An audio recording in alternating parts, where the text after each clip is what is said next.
সারা দেশ আকাম কুকাম করে আসা এখন আমার কাছে পর্দা দিচ্ছেন ফেরাউন মুখল। আপনাদের অভিযোগ কি? আমরা কালকে আসছি থানায়, আমার এক বোন মিসিং হয়েছে, তার খুঁজতে পাওয়া যাইতেছে না, এই জন্য আমি কালকে আসছি। কালকে এসে আমি আবার চলে গেছি, মানে মন মানসিকতা ভালো ছিল না। তারপর আমার একজনই বলছে যে জিডি করতে পারবেন, কিন্তু 24 ঘন্টা না হলে কার্যকারী হয় না, এই জন্য আমি এবার চলে গেছি। আমি জানি না, এই জন্য আজকে সকালে আমি 8টায় আসছি, 12:30টার পরে গেছি, ওসি সাহেব ছিল না। পরে আমি এবার 4টার পরে আসছি, এখন বাজে প্রায় 11টা, কিন্তু কিছুক্ষণ আগে আমার ডাকছে ওসি সাহেব, ছিল না, সে বলগুনা গেছে কিছু। আমি যাওয়ার পরে আমার অকথ্য ভাষায় গালিগালাজ করছে। কি বলছে আপনারে? আমি মুখোশ পরে গেছি, মানে আমি তো জানি না, আমি তো কখনো আসি নাই, ফার্স্ট টাইম আসছি। আমি মুখোশ পরে গেছি, আমার বলে যে এই করছে, আমার এই কথাই বলছে। তারপর আমার বলছে আমার বলছে যে আসছেন কি কারণে, কির জন্য আমার কাছে আসছেন, আমার কাছে কি চান? আমি বলছি আমার বোন হারাই গেছে, এই জন্য অভিযোগ করতে আসছি।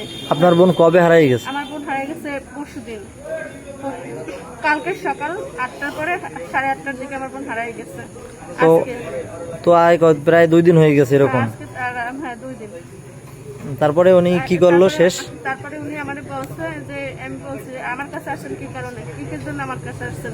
বরিশালের বাসায় বলে বাইরেই গেছে, বাইরে আপনার বোন গেছে বাইরেই, বাইরে নিয়ে সুপারিশ করতে আসছেন এই জায়গায়। হ্যাঁ, আমার এই জায়গায় সারা দেশে ছাপাই টুপাই আমার কাছে আছে, পুলিশ কি করতে পারে? পুলিশের কাছে কিছুই নেই, আমার কাছে আসছেন কি জন্য? এটা কি তাই সে তার রুমে বসেই বলছে ওসি সাহেব? একবার তার অফিসে বসে আমাদের বলছে আমার কাছে আসছেন কি কারণে, আমি এখান থেকে বের হন, সারা দেশ ছাপাই টুপাই এখন আসছে আমার কাছে।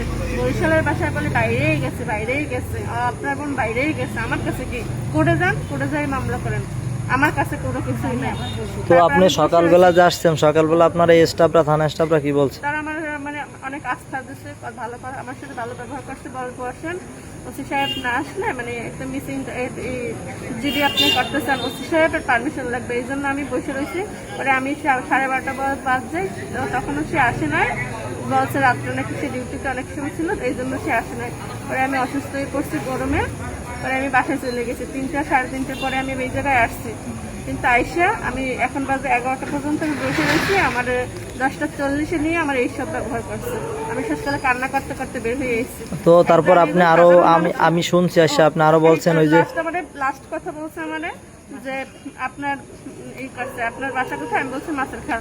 বলছে আপনার ওই জায়গায় যুগ্ম আহ্বায়ক সংগঠন আছে জসিম, এইরকমই কিছু একটা বলছে, যুবদলের সভাপতি জসিম, তার কাছে যান, সে এই কাজ ভালো করতে পারে। তারপরে আমি তারে বের হয়ে ফোন দিছি, পরে ভাই আসছে। আমি সাধারণ মানুষ হয়ে আমি এই রকমের মানে একটা যদি সেবা যদি আপনি আরো দেখলাম ওই যে ছবি করতে বলছে না, কি বললেন আপনি? হ্যাঁ আমারে বলছে না, তার মানে বলছে যে